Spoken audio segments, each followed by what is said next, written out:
রোজা সংক্রান্ত কয়েকটি হাদিস পার্ট ৪ ১১ হজরত আবু হুরায়রা রাদিয়াল্লাহু থেকে বর্ণিত রাসূলে করিম সাল্লাল্লাহু আলাইহি ওয়াসাল্লাম বলেন, ৩ ব্যক্তির দোয়া ফিরিয়ে দেয়া হয় না।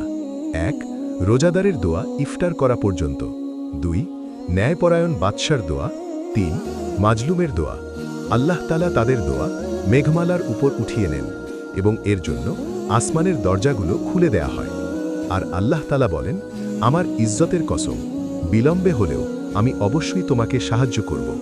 মুসনাদে আহমদ হাদিস নাম্বার ৯৭৪৩, জামে তিরমিজি হাদিস নাম্বার ৩৪২৮, ইবনে মাজা হাদিস নাম্বার ১৭৫২।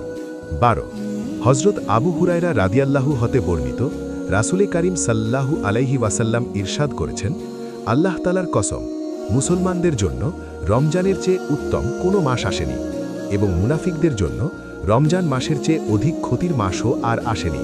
কেননা মুমিনগণ এ মাসে গোটা বছরের জন্য ইবাদাতের শক্তি ও পাথেয় সংগ্রহ করে, আর মুনাফিকরা তাতে মানুষের উদাসীনতা ও দোষ ত্রুটি অন্বেষণ করে।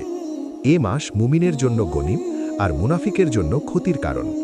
মুসনাদে আহমদ হাদিস নাম্বার ৮৩৬৪, মুসান্নাফে ইবনে আবি শাইবা হাদিস নাম্বার ৮৯৬৮, সহি ইবনে খুজাইমা হাদিস নাম্বার ১৮৮৪, তাবরানী হাদিস নাম্বার ৯০০০, বাইহাকি শুআবুল ইমান হাদিস নাম্বার ৩৩৩৫। ১৩ হজরত আবদুল্লাহ ইবনে আমর রাদিয়াল্লাহু থেকে বর্ণিত রাসূলে করিম সাল্লাল্লাহু আলাইহি ওয়াসাল্লাম বলেন, রোজা এবং কুরআন কিয়ামতের দিন বান্দার জন্য সুপারিশ করবে। রোজা বলবে, আমি তাকে দিনের বেলায় পানাহার ও প্রবৃত্তির চাহিদা মেটানো থেকে বিরত রেখেছি, সুতরাং আমার সুপারিশ কবুল করুন।